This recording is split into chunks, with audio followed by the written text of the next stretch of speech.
ये लड़की हैरान रह गई जब उसने देखा कि एक महिला आत्मा उसके क्रश को चूम रही है। सामने वाले की आंखें लाल हो रही थीं और वह दम घुटने से मरने ही वाला था। ये सब देखकर शिने ने परवाह नहीं की कि यह लड़कों का टॉयलेट है। वह दौड़कर बाहर आई और चुपचाप एक ताबीज को पानी की पाइप पर चिपका दिया। फिर उसने उस जल आत्मा की ओर निशाना साधा।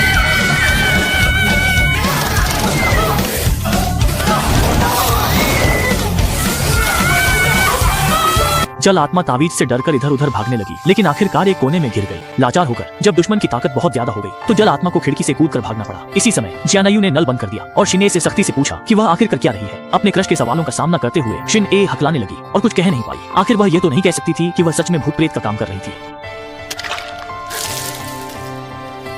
कुछ लड़के उदास नजरों से शिने को देख रहे थे क्योंकि टीचर ने उन पर पानी की लड़ाई का आरोप लगाकर स्कूल की सफाई की सजा दे दी थी। एक हफ्ते तक शिने असलियत बताना चाहती थी पर उसे समझ नहीं आ रहा था कि जल आत्मा की बात कैसे बताए, इसलिए उसने झूठ बोल दिया कि टॉयलेट में तिलचट्टे हैं।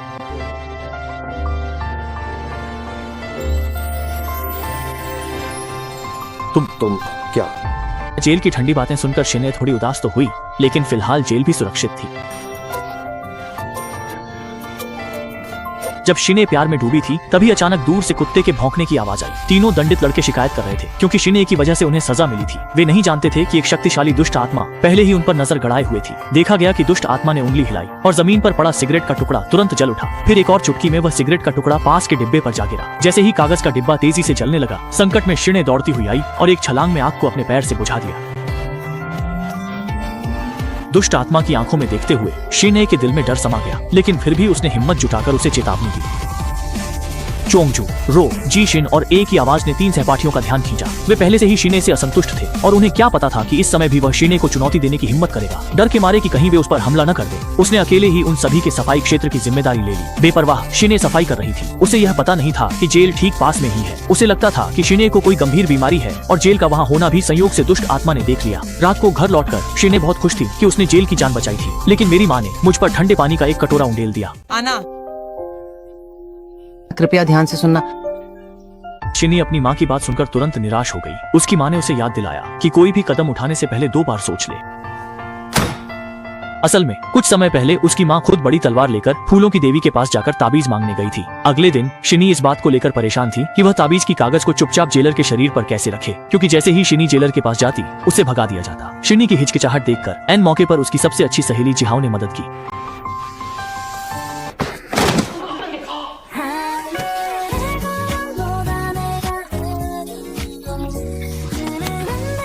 नमस्ते, मैं एंजेल हूँ।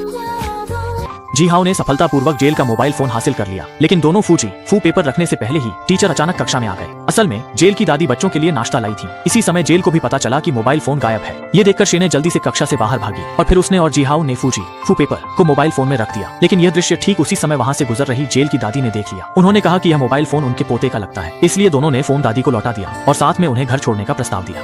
शिने जेल के घर मेहमान बनकर गई और चुपचाप घर के अलग अलग हिस्सों में फू पेपर छुपा दिए। खाना खाते समय दादी ने खाने की मेज पर तरह तरह के व्यंजन परोसे। जब जिहाओ ने जेल के माता पिता का जिक्र किया तो दादी ने तुरंत बात काटते हुए कहा कि दोनों विदेश में काम कर रहे हैं। मेज पर बैठे सभी लोग सच्चाई समझ गए, लेकिन किसी ने कुछ नहीं कहा। माहौल थोड़ा असहज हो गया। तभी शिने ने भी अपनी पारिवारिक पृष्ठभूमि के बारे में बताना शुरू किया। वे दोनों आपस में बात कर रहे थे।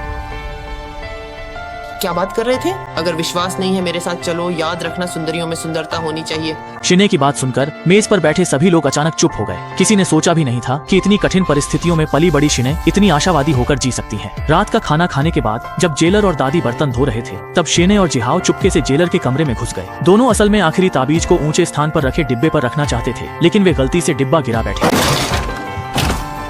क्या इसमें जेलर द्वारा कभी शूटिंग प्रतियोगिता में जीते गए तमाम मेडल्स हैं? दोनों ने कहा कि अगर मौका मिला तो वे जेलर की प्रतियोगिता देखने जाएंगे, लेकिन उसने बताया कि वह तो क्लब से बहुत पहले ही बाहर हो चुका है। शिने ने मौके का फायदा उठाकर आखिरी ताबीज को छुपा दिया। इसी समय शिने का फोन बजा। असल में जो लोग भविष्यवाणी करवाना चाहते थे वे उसके घर पर इंतजार कर रहे थे। शिने तेजी से जेल से बाहर भागी। दादी भी जल्दी उसके पीछे दौड़ी। इतनी जल्दी में थी कि अपना हैंडबैग भी लेना भूल गए। हम लोग कमाल के 3 साल। आओ आओ। हाँ, अरे बस हो ही तो गया है।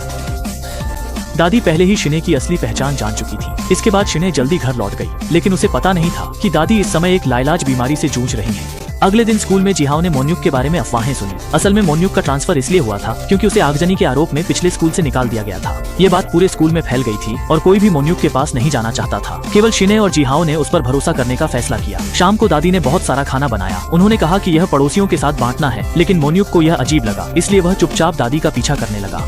जैसा कि उसे शक था, दादी खाना देने चुड़ैल के पास गई थी। मोन्युक को नहीं पता था कि वह चुड़ैल शिने हृदय की बुराई ही है, इसलिए वह तुरंत घुस गया। शुक्र है कि शिने ने जल्दी प्रतिक्रिया दी, इसलिए वह पकड़ी नहीं गई। लेकिन मोन्युक ने भी उस पर गुस्सा निकाला। वे दोनों सच ही बोल रहे थे। मैं यहाँ क्या करने आया हूँ? मुझे लाने के लिए आ गए ना? बॉस, मैं आपकी सुनता हूँ। बोलो, तुम शिने की सिफारिश करो। इस समय उसके चेहरे पर उदासी झलक आई। आंटी ने सोचा कि वह किसी की डांट की वजह से दुखी है, लेकिन असल में शिन्हे के दुखी होने का कारण ये था कि उसने फिर से मोन्युक की एक नई मौत देखी थी। इस बार वह आग में जलकर मरा था। अगले दिन शिने कक्षा में आई, लेकिन उसे मोन्युक कहीं नजर नहीं आया। वह तुरंत जिहाओ से पूछने गई। तब उसे पता चला कि मोन्युक स्टोरेज रूम में गया है। तभी शिने को अचानक सब याद आ गया।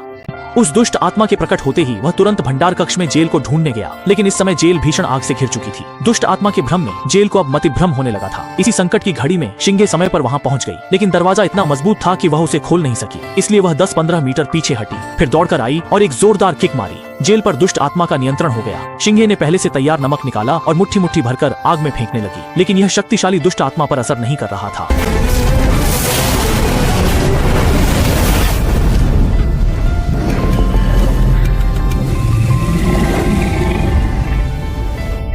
ऐन वक्त पर जिहाओ आग बुझाने वाला यंत्र लेकर समय पर पहुंच गया। उसने आग की ओर जोरदार स्प्रे किया, जिससे दुष्ट आत्मा पल भर में आग का गोला बनकर भाग गई। आग बुझ जाने के बाद जिंगे आगे बढ़ा और हाथ बढ़ाया। इस बार जेल ने अंततः उसे अस्वीकार नहीं किया। विदेशी बोभाषा।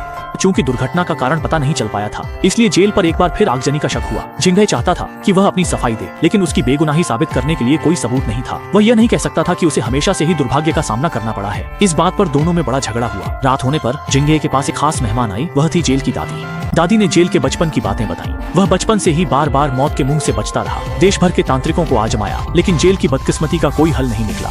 जिंगे दादी को दिलासा देना चाहता था, लेकिन जिंगी को तब एहसास हुआ कि उसकी दादी का देहांत हो गया है। वह यहाँ सिर्फ जिंगी से जेल की बेहतर देखभाल करने के लिए कहने आई थी। विदेशी भाषा।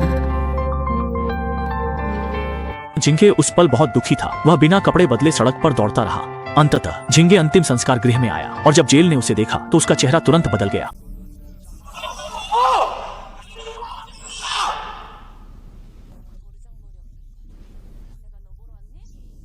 네 할머니 보러 왔지?